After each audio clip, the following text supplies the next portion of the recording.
స్త్రీ శక్తి మీద ఇప్పుడు మాట్లాడడానికి జాతీయ అధికార ప్రతినిధి టి జ్యోత్స్న గారిని ఆహ్వానిస్తున్నాం.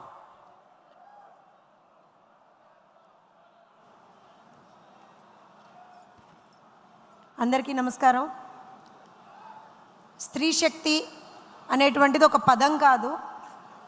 తెలుగుదేశం పార్టీకి స్త్రీల పట్ల, మహిళల పట్ల ఉన్నటువంటి నిబద్ధతకి అది ఒక రూపం. ఇవాళ 6 పాయింటర్స్ ఏవైతే పార్టీ నుంచి ఇస్తున్నారో అందులో స్త్రీలకి ఏ విధమైనటువంటి ఒక ఇంపార్టెన్స్ పార్టీ ఇస్తోంది అనడానికి ఇంతకు మించినటువంటి నిదర్శనం లేదు. ఎక్కువ సమయం తీసుకోకుండా చాలా క్లుప్తంగా 2-3 విషయాలు మాత్రమే చెప్తాను. సాధారణ మధ్యతరగతి కుటుంబం నుంచి వచ్చినటువంటి నేను, ఏ విధమైనటువంటి రాజకీయ బ్యాక్గ్రౌండ్ లేనటువంటి నేను ఇవాళ ఇక్కడ ఈ వేదిక మీద నుంచొని మాట్లాడగలిగేటువంటి ఒక అవకాశాన్ని కల్పించినటువంటి పార్టీ తెలుగుదేశం పార్టీ. అలాంటి పార్టీకి నా కంఠంలో ప్రాణం ఉన్నంత వరకు కూడా రుణపడి ఉంటాను, నా నాయకుడికి రుణపడి ఉంటాను. అలానే ఇందాక నుంచి వింటూ ఉన్నాం, 3 శక్తులు అక్కడ కూర్చుని ఉన్నారు. నేను ఈ మాట చెప్పాలి, ఎందుకనంటే నడి రోడ్డు మీద ఏ విధంగా సవితమ్మని ఆ రోజున అవమానించారో నేను చూసా, నేను మాట్లాడా. అనితమ్మని ఏ రకంగా అవమానించారో నేను చూసా, నేను మాట్లాడా. ఆ రోజున నేను వెళ్ళి ప్రతిరోజు కూడా టీవీ డిబేట్లలో ఏంటయ్యా మీరు మాట్లాడేది మా తెలుగు మహిళల గురించి అని అన్నా. సంధ్యమ్మ గురించి మాట్లాడా, అక్కడ కూర్చున్నటువంటి మా బండారు శ్రావణి గురించి మాట్లాడా, అక్కడ కూర్చొని దర్శిలో కంటెస్ట్ చేసి చాలా స్వల్పమైనటువంటి ఓట్ల తేడాతో ఓడిపోయినటువంటి మా లక్ష్మిని గురించి మాట్లాడా, అక్కడ కూర్చున్నటువంటి ఇదే కడప గడ్డ మీద నిలబడి కలబడి పోరాడి గెలిచినటువంటి మా మాధవమ్మ గురించి మాట్లాడా, ప్రతి ఒక్కళ్ళ గురించి మాట్లాడా. ఎందుకు చెప్తున్నానంటే ఆ రోజు అన్న నందమూరి తారక రామారావు గారు పార్టీ పెట్టినప్పుడు ఒక్క మాట అన్నారు. అప్పటి వరకు ఏ రాజకీయ నాయకుడు కూడా మహిళలని నా తెలుగింటి ఆడపడుచులు అన్నటువంటి మాట వాళ్ళ నోట్లోంచి తీసుకురాలా. కానీ మన అన్న, మనందరి ఆరాధ్య దైవం అన్న నందమూరి తారక రామారావు గారు ఆ రోజున నా తెలుగుంటి ఆడపడుచులు అనేటువంటి ఒక మాటతోని తన ప్రసంగాన్ని మొదలు పెట్టారు. ఆడబిడ్డలకి ఏ ఇంపార్టెన్స్ ఇచ్చారు, ఏ ప్రాధాన్యత ఇచ్చారు అనేటువంటిది ఇక్కడ స్టేజ్ మీద నిలబడి కూర్చుని ఉన్నటువంటి ప్రతి ఒక్క నాయకురాలు ఇవాళ చెప్తుంది. అలానే స్టేజి ముందర కూర్చున్నటువంటి ఒక చిన్న మాట చెప్తా. మీలో ఎంతమందికి తను తెలుసో తెలియదో నాకు తెలియదు, కానీ దుర్గా అని ఒక కార్యకర్త ఉంటుంది. ఎక్కడ ఏ రోజున ఏ విధమైనటువంటి ఒక కార్యక్రమం జరిగినా, ఒక మీటింగ్ జరిగినా తన స్కూటర్ వేసుకొని బాబు గారి నాయకత్వం వర్ధిల్లాలి, తెలుగుదేశం పార్టీ వర్ధిల్లాలని చెప్పి ఎంత దూరమైనా సరే తన స్కూటర్ మీద నడుపుకుంటూ వస్తుంది. అలాంటి కార్యకర్తలు, మహిళలు వెన్నుదన్నుగా ఉన్నటువంటి పార్టీ.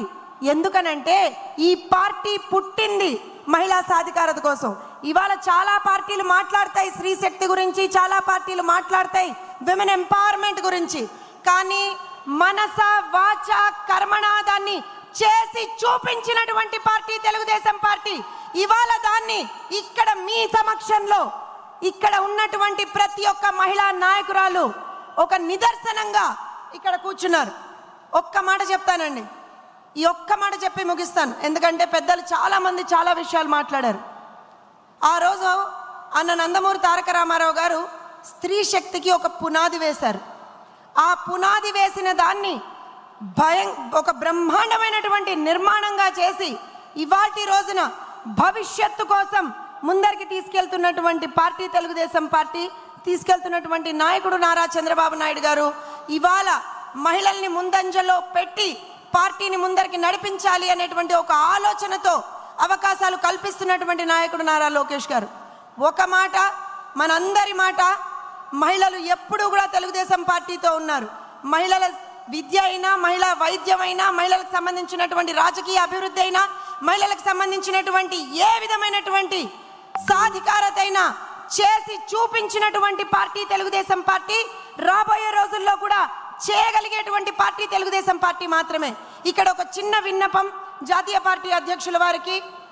సార్, ఏ విధమైనటువంటి ఒక బ్రహ్మాండమైనటువంటి అవకాశాలు మహిళలు ఆ రోజున ఉమ్మడి ఆంధ్రప్రదేశ్లో తెలుగుదేశం పార్టీ ద్వారా పొందగలిగారో అలాంటి ఒక అవకాశాన్ని ఇవాళ విభజిత ఆంధ్రప్రదేశ్లో తెలంగాణ ప్రాంతంలో ఖచ్చితంగా కూడా మీరు మరలా అలాంటి అవకాశాలని కల్పించాలని చెప్పి ఆ అవకాశం కోసం తెలంగాణలో ఉన్నటువంటి ప్రతి ఒక్క తెలుగు మహిళ మనసులో గుండె నిండా తెలుగుదేశం పార్టీ పెట్టుకొని మనసంతా బాబు గారిని పెట్టుకొని మనస వాచా కర్మణ పార్టీ కోసం ప్రాణాలు అర్పించడానికి కూడా సిద్ధంగా ఉన్నారు సార్.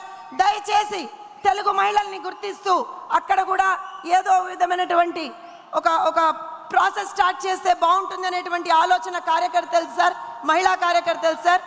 అలానే ఇలాంటి ఒక బృహత్తరమైనటువంటి అవకాశాన్ని నాకు కల్పించినందుకు, ఇలాంటి ఒక వేదిక మీద మాట్లాడేటువంటి ఒక అవకాశాన్ని నాకు కల్పించినందుకు ప్రతి ఒక్కళ్ళకి కూడా జీవితాంతం రుణపడుతూ అందరం కూడా ఒక్కసారి ఎన్నికల ముందర అన్నాం, మళ్ళీ ఇప్పుడు ఒక్కసారి అందాం. రామ్ గారు ఒక 1 minute ఐల్ టేక్. పిడికిలి బిగించి చేయి పైకెత్తి జై తెలుగుదేశం రాలా, జై తెలుగుదేశం, నారా చంద్రబాబు నాయుడు గారి నాయకత్వం, నారా చంద్రబాబు నాయుడు గారి నాయకత్వం, జోహార్ అన్న ఎన్టీఆర్, జోహార్ అన్న ఎన్టీఆర్. మనం మర్చిపోయినటువంటి నినాదం మరొక్కసారి, జై బాబు, జై బాబు. అందరికీ నమస్కారం.